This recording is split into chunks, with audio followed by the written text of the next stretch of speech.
Next up, another tall woman in my life, Christine Fugate.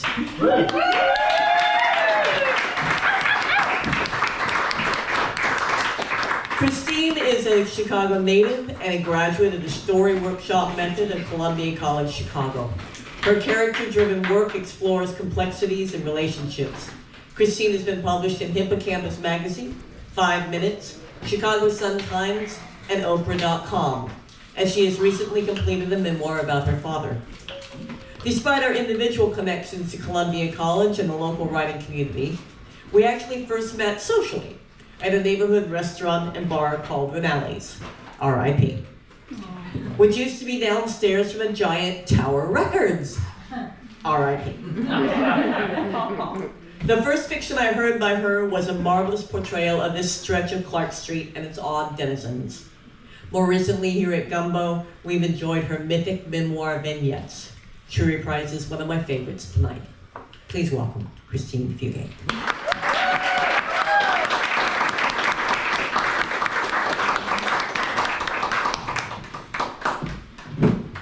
Hello, everybody. Thank you for coming.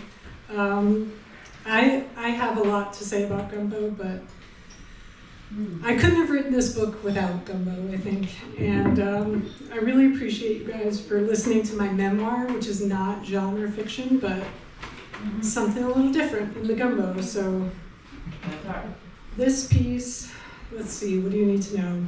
My dad was a carny for 3 decades. And he left our family to be in the carnival, which he started when he was 8 years old. So he had a lot of tall tales, and when I met him later in life, he shared a lot of those stories with me. So that's kind of the basis of this story. He was about maybe mid to late 20s in this piece, and the title is The Gator Tamer. In Florida, the first thing my daddy wanted to do when they got down to the swampy parts was to pay a visit to Lefty. Lefty lived near a trailer park campsite joining a small man-made lake. Most of the guys in the carnival stayed down there for a few weeks every year during the winter season. For my daddy, Lefty was the best thing about it. Part of the reason my daddy liked Lefty so much was that Lefty was a tough son of a bitch. He may have only been an alligator with 3 legs to the other guys, but to my daddy, Lefty was a marvelous beast. Lefty survived getting his left arm chopped off somehow. Some nights, my daddy would lay awake in bed wondering how in the hell it had happened. Sliced off by a motorboat? Bit off during a fight with a fellow alligator? Maybe he'd been born without one? Whatever the answer, the gator's missing arm made him recognizable, memorable. He wasn't just some gator, they knew him, and they nicknamed him Lefty.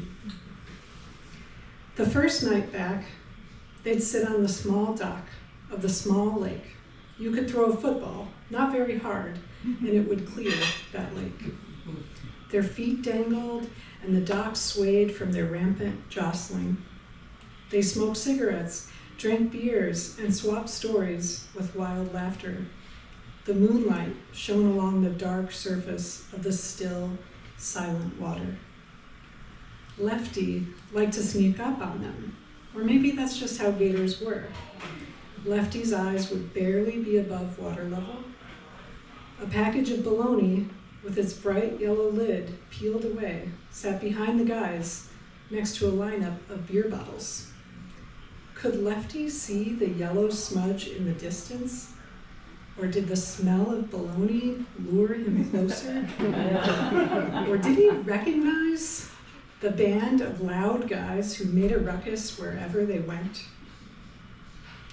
Lefty waded through the water towards them, stealthy, hunting, the guys oblivious, until Lefty got under the dock and flicked his tail to knock on the wood. The guys would go flying up, leaping to their feet like toast from a toaster, bacon grease in a frying pan, corn kernels in oil. For a few terrifying seconds, that first day back at the dock for the season, they'd forget it was just good old Lefty. And a little flash of fear would light up their eyes. Lefty would circle the dock until they settled down, then splash the water with his tail, as if he was saying, "Hey guys, remember me? It's Lefty." My daddy was the one who figured out Lefty liked bologna. It started more than a few years back. He tossed what he had in his hand, gave Lefty the rest of his lunch, half a bologna sandwich on white bread with a smear of mustard. It almost seemed like the magnificent bastard smiled. My daddy had a way with animals, a keen sense of them, nothing school-learned, more of an innate sense of primal urges with a bit of daring mixed in. He peeled a slice of bologna from the package and held it in the air. "Lefty," he'd call out into the flatness of the dark lake. "Is this what you're looking for?" The new guy in the group always laughed with a nervous chuckle, but the rest of the guys were dead serious. They knew gators were nothing to mess with, but that made no difference to my daddy. He whistled. The sound was absorbed into the surrounding trees. The bologna slipped a little between his fingers as he waggled it through the air. "Come here, boy." He stretched his long arm over the dock, his boot heels lifting as he leaned over the edge and waved the piece of bologna higher, as far as he could reach. His buddy Gary stepped over and tucked a finger into his back belt loop to keep him from falling into the inky blackness. The other guys scanned the lake for clues. Their eyes darted to slight ripples in the water, straining in the dark. Where was Lefty? A silence they rarely knew, other than those moments before and after sleep, deafened them. All they could hear was the muffle of their own hearts beating furiously in their chests. My daddy held out the bologna with a grin. He knew what was about to happen, and it made him tremble with excitement. There was something between him and Lefty, more than an understanding, almost a partnership.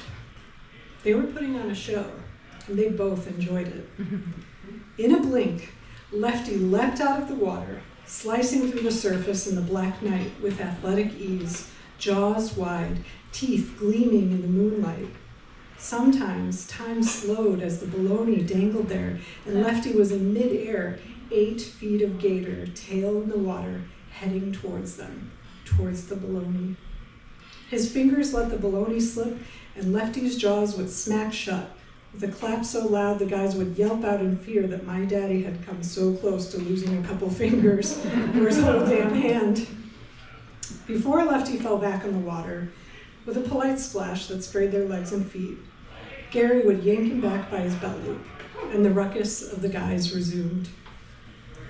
Lefty usually had a limit to the show, about a package of bologna each night. By the time the package was done, the peril was long gone. A few of the guys would muster some bravery and take a turn at tossing slices into the lake towards Lefty. Lefty would swim with open jaws to collect the pieces of bologna, but he wouldn't leap out of the water for anyone but my daddy. Sometimes Lefty would find them on dry land near the trailer park grounds. The guys would be drinking beers after a long day at the carnival on the back of their trucks, tossing empties into a pile 20 feet away. Sometimes the stores closed up before my daddy could get any bologna for Lefty. He'd grab a stick and chase Lefty away. A gator tamer, he called himself. Lefty would stretch his one arm out, then heave his body forward with a push from his back legs. My daddy would rile up the other guys, and they'd play along, chasing Lefty, chuckling like little boys on the verge of getting in trouble. No one got too close or pushed Lefty too hard with their sticks. It was for fun, and even though they liked Lefty, they never forgot that he was a wild animal. Each of them had imagined Lefty's enormous mouth snapping shut on their hand or arm. To my daddy, Lefty was his buddy.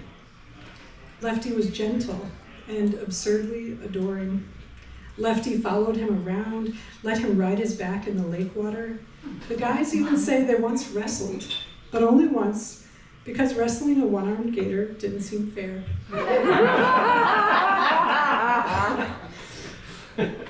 My dad really told me that.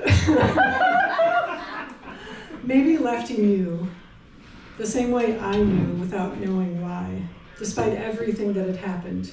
My daddy was a good man, a big-hearted, tough talker who had more in common with Lefty than he realized. He too could destroy things by opening his mouth, with a sweep of his long limbs, by following his instincts. My daddy could ruin everything in his life too. Thank you. Nice.